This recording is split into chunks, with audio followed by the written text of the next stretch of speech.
Hey guys, welcome back to my channel. It's your girl Ohima Capable, and today is the 13th of May 2025, and tomorrow is my daughter's first birthday, and I decided to make this video after a year. As you can tell from the caption, so I had my baby through emergency C-section, and I'm here to share my story and what surprised me and what I wasn't expecting and everything, the positive and the negative aspects, so that you can also be aware, so that you can prepare yourself for anything. Okay, just I'm not here to scare anyone, but I'm here to tell my story, what I went through. So I'm just going to be very quick, even though it's going to be very lengthy, because I'm going to share from when I had contractions and everything.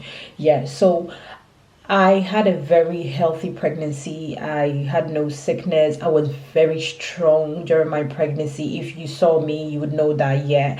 I never went to the hospital because of any reason, for no reason at all, because I was very, very healthy. Baby was so healthy as well.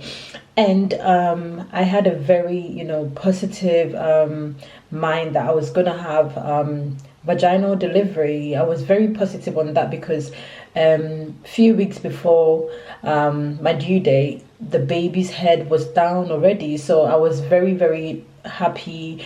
My partner, my husband, my mom, everyone was happy because I didn't want C-section, and I know how painful and everything that it is. So I was trying so hard, I was praying so hard not to go through C-section. So on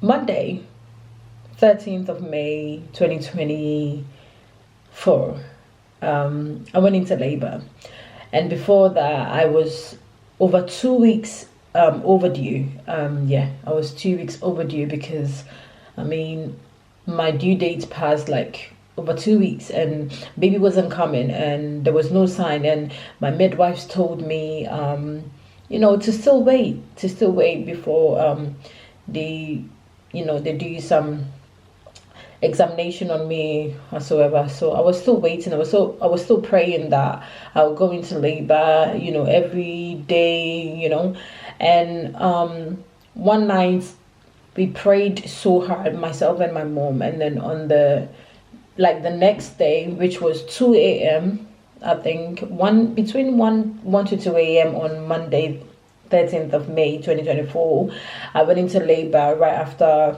my mom and we prayed and everything, and my water broke after an hour or so. So we rushed. I prepared and everything. We rushed to the hospital at that dawn, and when I arrived at the hospital, they checked, and I was just 1 centimeter dilated. And at that moment, I was going through a lot. I was going through a lot because I did everything to induce myself into labor. I did everything to prepare myself. I had everything. They said, drink this, do this exercise, do that. I did everything. So I was shocked that I was just 1 centimeter, and the pain that I was going through was unbearable. But then that's what the midwives told me. So and they were very brilliant. Everyone that looked after me during my pregnancy and even during my delivery, professional and very, very good. Just that I had complications after complications. So when they said that they didn't send me home because they knew I was far overdue and they had to do something, so they put a drip on me, just to induce me, just so I can it can fasten my labor and everything. And after I think 2 hours or 3 hours, after some hours, they checked every 2 hours just to check me if I've dilated, and every 2 hours they would check, and it's just one, like the progression wasn't that encouraging. At first it was just 1 centimeter. They checked and it was 3 centimeters. So I was like, okay, at least we did something. And then 2 hours later they did check and it was just 5. And I think it stayed at 7 for hours, and I wasn't still dilated. And at that moment, I mean, I also, just to say, throughout this hours I didn't get epidural or whatsoever, because I mean, I've heard stories about epidural weaken you, and having waist and back problems and everything. And my mom is prime example, so I knew about this, and my mom has been telling me several times, and I can see that my mom is struggling because of that, because of the epidural, because my mom has gone through a C-section for like 4 times. So I know that, not about what the internet is saying or whatsoever. No, I knew that. So I was avoiding it. So through my time at the hospital, from that Monday early morning, from 2 a.m. to like throughout the day, I didn't have epidural because I didn't want it, and I was going through so much pain. But then again, I was trying not to, because I thought to myself, I said, it's better to go through this pain maybe in a day than taking this epidural and having back and waist pain for forever. So I didn't, and it went on, and I started having complications, because before I came, I had some discharges, and then they said, oh, baby has pooped inside and everything. So if baby has pooped inside, then that means it's not good. It's not good, because they don't want the baby to eat it. If not, I mean, a lot can happen. And during that, I started having high blood pressure, like extremely high blood pressure. And I've never had high blood pressure. Even during pregnancy, I never had anything, because I kept on, when I was going on to antenatal, they do check your observations and everything. And I never had high BP, never. But then at that moment, I started having high blood pressure, and baby was distressed inside. That's why she pooped, so that was another thing. High blood pressure was another thing. And then again, I'm trying to think, because a lot really happened on the day.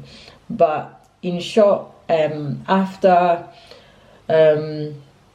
Monday passed, a lot of doctors, midwives, nurses, they kept coming to my room and then advising me, my husband and my mom, that the only option now is to go for emergency C-section, because I'm not dilating, baby is distressed, and they don't want anything to happen to the baby, because baby has just pooped and they don't want the baby to eat it. And also my BP is not encouraging at all. Anything can happen. If the slightest mistake, I might be gone. Like literally, I will be gone, let me put it that way.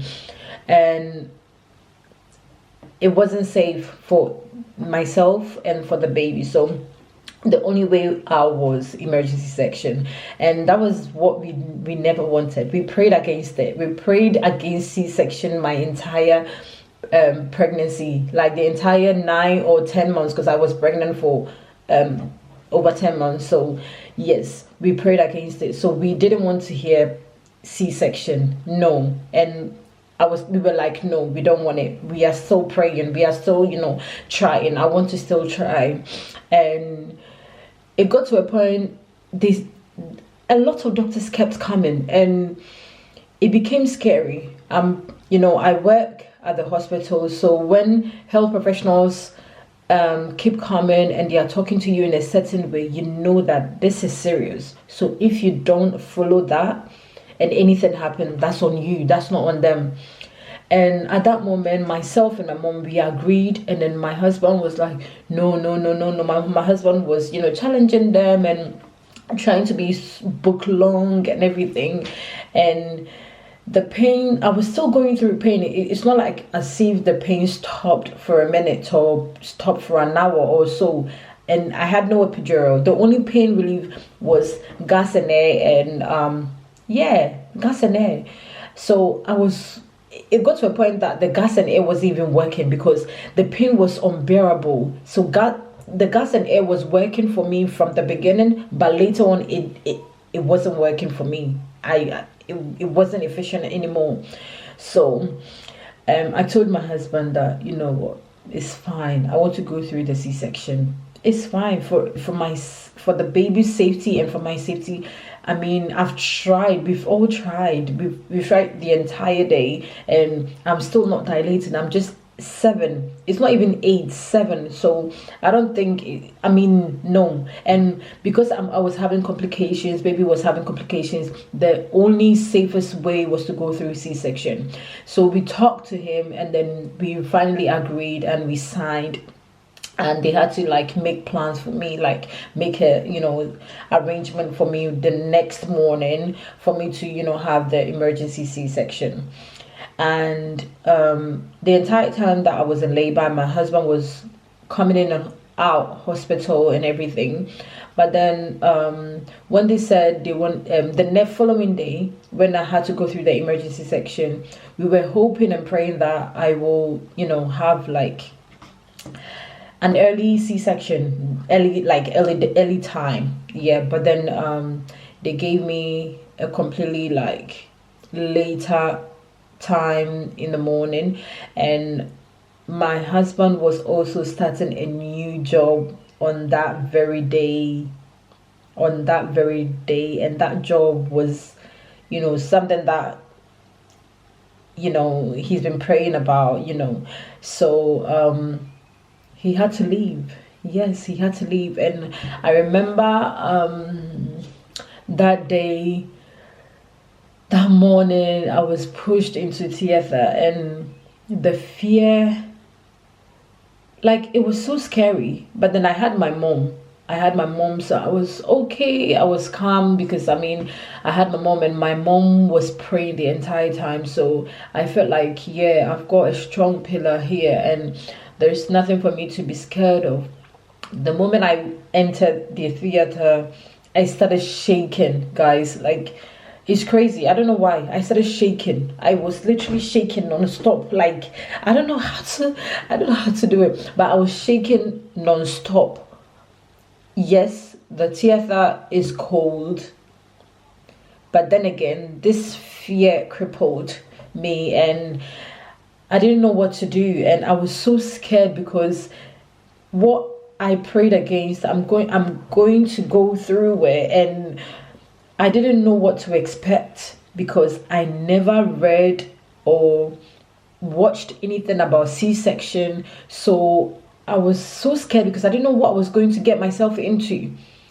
I started shaking, and because I didn't do my research about C-section, the only thing that I knew was that when you're having epidural with C-section, you definitely need epidural, and when you're getting epidural or the injection that goes through your back before you have the C-section, you don't have to shake, because if you shake and it doesn't go through the right channel, it will, like, you I don't know, but you'll be paralyzed or something. So I was so scared, but then I couldn't stop myself from my body from moving, from shaking. And I had a lot of people in the room. I don't know, for some reason, I don't know if it's like that with everyone, but I had almost about over 20 doctors and midwives inside. And to be honest, I didn't really care about that. I didn't care about my nakedness in front of over 10 staffs. I didn't really care about that. At that moment, I was thinking about my safety and how I was going to get out of this with my baby and myself healthy. So I was still shaking, and they told me to, stay calm, but I couldn't stay calm. So all I was just doing was I was praying that, God, please.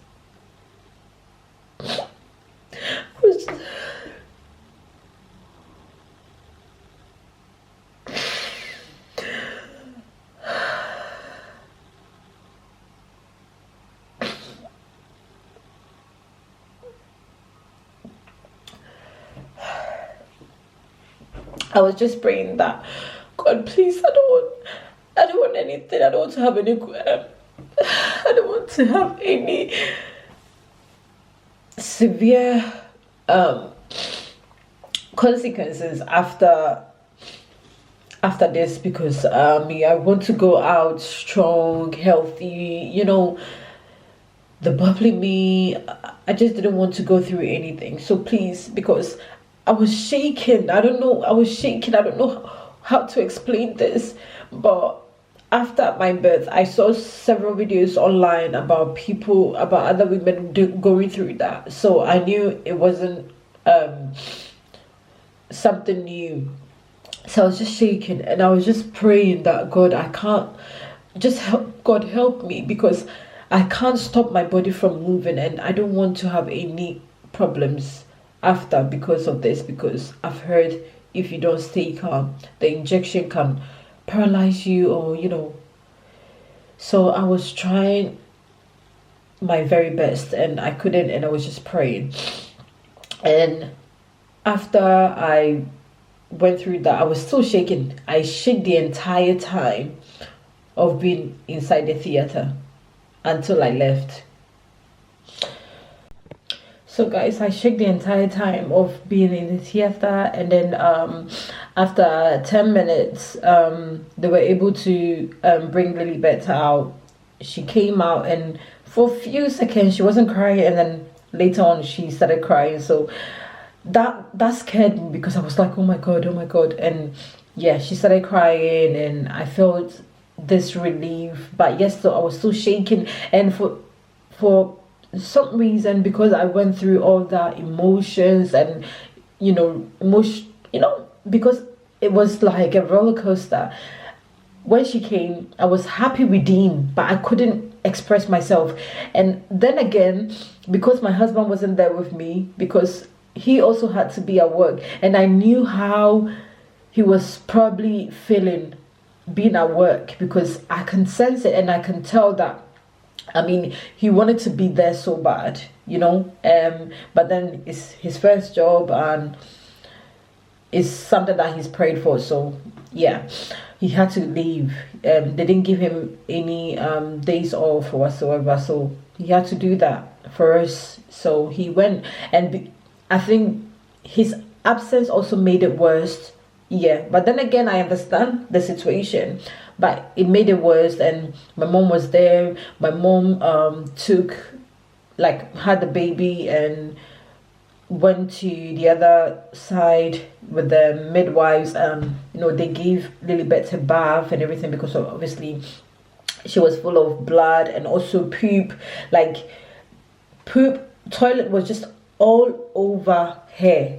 Toilet was all over her hair, like literally her entire body, aside blood. So my mom said they had to bath her 3 times or so, proper bath, so that she can be clean. And I didn't have that skin to skin. I think I had the skin to skin with Lilibet later on, when I went to the postpartum ward, when I went to the other ward. But I didn't have this excitement that I want to carry my baby. Yeah, so when they took us out of the theater and went to the other ward, the postpartum ward, where they look after you with you and your baby and everything, I stayed in the hospital for 1 week, because it took me over a day, over 24 hours for me to deliver, and they kept on putting their hands inside my vagina to check if I was dilated or not. I had infection, and baby had infection, so they had to treat me and the baby, and the medication was for 5 days, so we had to stay in the hospital for 5 days, which I didn't really mind, to be honest, because I had the treatment from everyone was amazing, and I needed rest, because so when they moved me, I was still numb. I didn't feel anything, and I was actually scared for what was to come. What was about to happen to me, because I knew that after a few hours this numbness will go, and I have to go through the worst. I have to deal with the pain, and I had catheter. You know, when you go through emergency C-section, you get catheter. So I had a catheter, and then because they moved me, like, because I went to the postpartum ward and I wanted to rush my delivery, like, no, rush my entire healing process, because I wanted to still look, because I was looking really ugly. I was looking really dark and big nose. I was looking ugly, so I wanted to look nice. So I told them to take out the catheter after a few hours, and they were like, "Are you okay? Are you sure?" And I said, "Yeah, take the catheter." And they took the catheter out. Guys, please, if you have emergency C-section or C-section in general, don't rush your entire healing process. Take your time, enjoy every bit of it, or relax and make sure you heal properly. Don't rush anything. So this was my biggest mistake. My first biggest mistake at the postpartum ward was telling them to take out the catheter when I haven't assessed myself if I can urinate on my own.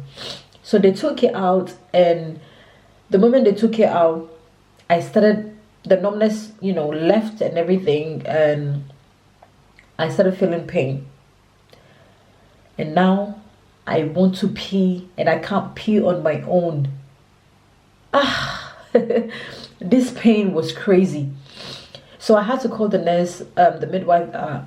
I want to pee and I can't pee, so can they put the catheter in? And I understand that, because I work at the hospital myself, and I know that there are, you know, they can't just put it inside straight away, because they just took it out. They've documented it. So if they have to do it, she said they have to wait a certain time before they can put it back. And I was going through so much pain, the pain of not being able to urinate. Like I just can't explain it, guys. I can't explain it, but it's the worst. Imagine having to deal with, you know, being cut 8 times or 7 times, and having to deal with the pain of not being able to urinate, and you're very full, you need to pee and you can't pee.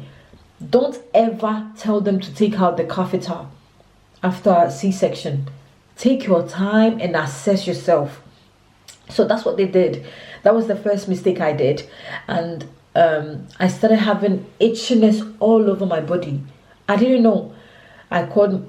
So that very night, my family left and everything. So I called my husband and my mom, and I was crying that I'm going through severe pain, and also I can't urinate, and I was just going crazy. I was just crying like a baby. And finally the midwives came, and they just drained the urine out without giving me a catheter, which I understand because I've already taken it out. So they came to drain it. So every time that, you know, I want to pee, they had to come and drain it, because I can't pee on my own. Like, this sounds crazy, guys, but you can't pee on your own after C-section. So she did that, and I started having this itchiness all over my body, and I was just crying to my husband. And another mother beside me heard me and told me, "Oh, young lady," because I think she had other like children, so she's gone through it several times. So she told me that it's because she first asked me, "Did you have C-section?" I said, "Yeah." And she said, "Yeah, it's because of the C-section, so tell the nurse or tell the midwife to bring you a medication for it." So I did, and after a few hours the itchiness went, and I thank God for that as well. So it was just one thing, you know, one thing goes and then one thing comes. Yes. So like I'm saying, don't rush your entire healing process. Take your time, enjoy. Don't rush to walk fast. Don't rush to take out your catheter to pee on your own. Don't rush anything at all, and try as much as possible to eat very healthy. Eat well, sleep well. Even though sleep is crazy, because you can't sleep, you have a newborn to look after. After all the visitors, your family goes home, you have the baby will be crying, and you've been cut several times, and you have to carry the baby on your lap, breastfeed. Guys, I couldn't breastfeed, so I had to pump at the hospital to feed Lilibet, and I was struggling because the pain was too much. The pain is just right there, and I have to at the same time put Lilibet here and breastfeed her. It was impossible because I was very hurt and I couldn't breastfeed her.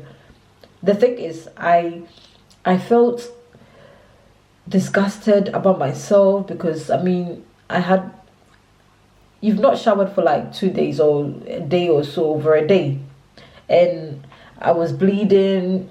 You've got catheter in, you've got this, you've got that. So I felt disgusted, and at the same time I felt like I've not given that love or care to my baby, because within that 24 hours, oh yeah, after she came, I've not been able to carry her well. I've not been able to do proper skin to skin. My family had to come the next day and help me with that, which my mom did very well. She stayed the entire week with me. Like, she was going in and out. She comes in the morning and leave very late, and my husband does the same as well. Like, my family, they did amazingly well with everything, and they really helped me. So try and have a supportive partner or friend or family member or someone, a relative, to be around in case you're going to have a baby, because anything can happen. You never know what to expect. I don't know, maybe I might forget to add certain things because a lot happened, and trust me, to say everything that happened within few minutes, I'm really struggling, because sometimes I forget certain things, and then I'll see a video or I'll see something on TikTok or Instagram, then I'll remember and I'll be like, oh yeah, this happened to me. Like, a lot really happened. So in case you have any questions at all, my DMs are open. You can comment down below and I'll reply you, or you can DM me on my Instagram, Snapchat, TikTok, and all my socials are in the description. You can follow me everywhere, DM me, and I'll gladly reply you. I don't do that. I don't avoid people on socials unless you're saying something stupid. Yeah. So I'm just hoping I didn't miss anything, because yeah. And also, guys, always stay on top of your pain relief, on top of your meds. If the midwives or the nurses bring you medication, pain relief, don't say, oh, I'm good for now. No, take your pain relief. Take it every time they bring it. Take it every time they bring it. Take it, so that you will be on top of it. With that, it will help you with the pain. Because I'm the type that don't really like taking in a lot of meds. When I'm fine, I feel like, yeah, I don't want to take it. So one time they came over and they were like, oh, do you want any pain relief? And I said, oh, I'm good. And at that moment I felt good. I was good because I didn't feel any pain. And I was feeling myself at that moment. I was starting to feel myself. So I was like, I'm good. After 2 hours, the pain started, and it was crazy. I was crying, like, oh my goodness, oh my gosh. So stay on top of your pain relief when you have emergency C-section, or when you have C-section in general. Don't avoid it. Keep taking it. And also, guys, because a C-section is very easy to have blood clots. So for them to help you avoid blood clots and everything, you'll be given injection for a week or so. For a week or more. Yeah, for a week or more. I don't remember the exact days, but it's roughly between a week to 2. You'll be given injection, either your tummy or your arm, like any part of your body,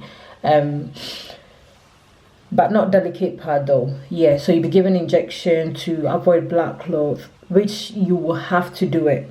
You need to do it. You need to make sure you do it. It's very hard and difficult to do it. When I was in the hospital, the nurses and midwives were doing it for me, which was fine. But when I got discharged I was doing it on my own, and you might be discouraged not to do it, but please don't avoid it, because it's very, very necessary. Because if you avoid doing that, it might give you complications later on, which will be very severe. So always do your injection. And another thing, emotional aspect, you will feel very tired, and you'll feel, pain, severe pain. The pain is crazy and anxious, and you feel like a whole lot of emotions, because you wouldn't, 1 minute you're happy, the next minute you're in pain, crying, the next minute you have to look after a baby. And I mean, if it's your first time, it will be very difficult, even though you will get the help, but they will leave. So what I did was, and the staff around that time were very supportive, and I'm sure, and I believe they should be supportive for everyone. If you need help, call someone. I think someone is at my door. Yeah, if you need help, call call a nurse, call a midwife to help you with your baby feeding, to help you change your baby if your baby is crying at night and you can't, because it will be so difficult for you to move from the bed. Very difficult, very, very difficult. So if you need any help, call someone, because it's not easy when the baby start crying and you have to move from the bed and pick her up, or pick the baby up. It's so difficult. Like, sometimes you are very tired and you need to sleep, you need like a proper sleep, but you can't. So if you need help, call. But sometimes too, they will tell you they are busy, and I understand, because they are also there to work and look after other people. So you will have to try and do your possible best. Yeah. And also with the injection part, and like I said, don't rush your entire delivery and all that, and with the C-section, where they cut you, they make it in such a way. Mine was very neat, so even now that after a year, you can't even tell. Like, even I can wear a bikini and you can't really tell. So they did it very neatly, very nice. Yeah. And you need to be very careful the first few days, like when you're taking your bath. You can take your shower and everything, but you need to be very careful. They told me not to clean that bit. So what I was doing was dabbing my towel like with warm water, just not even hot water, just warm or cold water, just dabbing it, just so you're clean, because obviously you need to shower, okay, but then you don't have to wet the entire place. Yeah, you need to be very, very careful. You can't really mess it up, because it's how you treat it, it's how you manage, you manage it. That's how the scar will look after, because if you manage or look after it very well, you'll be fine. Yeah, you'll be fine. And I think with C-section too, you'll be bleeding. Yeah, because I was bleeding for a very long time. Yeah, I was bleeding for a long time. Yeah, you bleed after the C-section, you keep bleeding. Yeah, so it's something that you need to be aware of, and pack your pad, pack them so, because you need all of that. I'm trying to think, like, I went through a whole lot, and I'm just making sure I don't forget anything. I'm just making sure I don't forget anything. So in case I don't say something, you can just, if you have any questions at all, you can just DM me, or comment down below, and I'll definitely reply. Like, yeah. So guys, I do feel all the emotions that I went through a year ago today, which is the 13th of May, even though I'll be posting this the day after, which is my daughter's birthday. But I do feel the emotions, and I do I don't remember saying things. I think the best people would have been my mom and my husband, being on my side, sharing their aspect, because during I think most of the time, like, I was sleeping. Yeah, I was sleeping, and the emotions bit is just very serious, because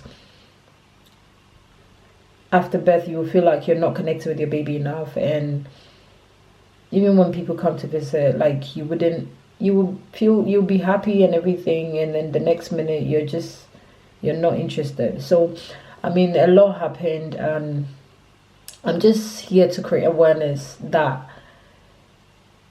I've heard stigma about C-section, and I heard people telling me in my face that, oh, you didn't have, I mean, they said it in trees, so I don't know, like the way they said it, as that, oh, then I didn't have my baby, I didn't give birth. Yeah, I didn't give birth because I had a C-section. But then for you to be cut down the like 7 times, 7 layers, and then you have to go through the healing process, and at the same time look after a baby, even if you have the support, you still have to look after the baby. You have to feed, you have to do all that. With the support you get, you still have to look after your baby. It's not like as though you'll be locked in a different room and the baby will be in a different room. No, because you will still need your baby to be around you.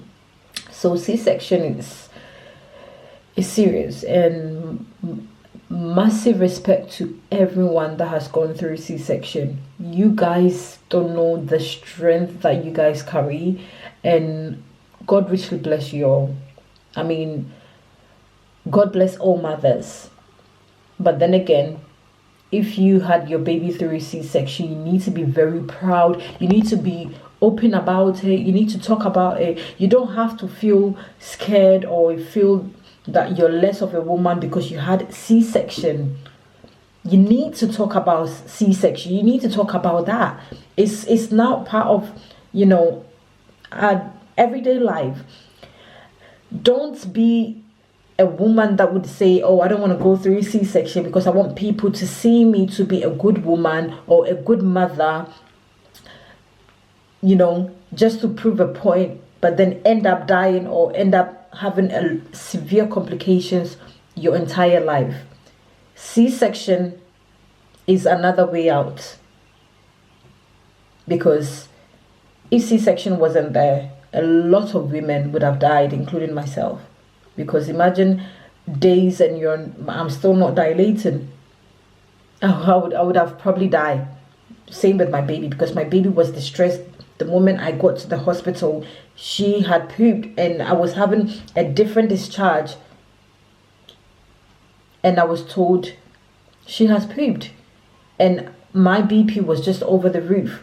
So it would have been anything. So don't feel less of a woman or a mother just because you had C-section. You are strong.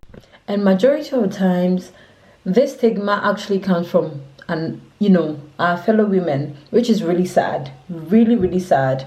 And I just hope that with our generation now, things will change. And we will be able to talk more about it, because, oh, I want to give birth like the Hebrew woman in the Bible, like this woman in the Bible. No. C-section is another way out to save you, to save your baby's life, to save your life. So don't listen to anyone. Don't listen to any stigma around it. If you're given a C-section and you know that what you're going through, it's not helping, then opt for a C-section. Don't die trying to prove a point, because that would be a stupid death, to be honest. And if you don't know, if you've not given birth before and you have no idea why other women go through C-section, please don't sit at your house and open your mouth and say stupid things, because I'm very angry, and I'm sorry if you're seeing me this way, because when I had my baby, I had people. Yes, I had people. I can mention names. I had people, and they will watch. They will know themselves. Like, I had people coming to me that, I mean, they didn't know that I had C-section, but then I was boldly saying it, and then they were like, oh, then you didn't give birth, because wow, you didn't give birth because C-section, in your person, you are bragging that you've given birth, but it's through C-section.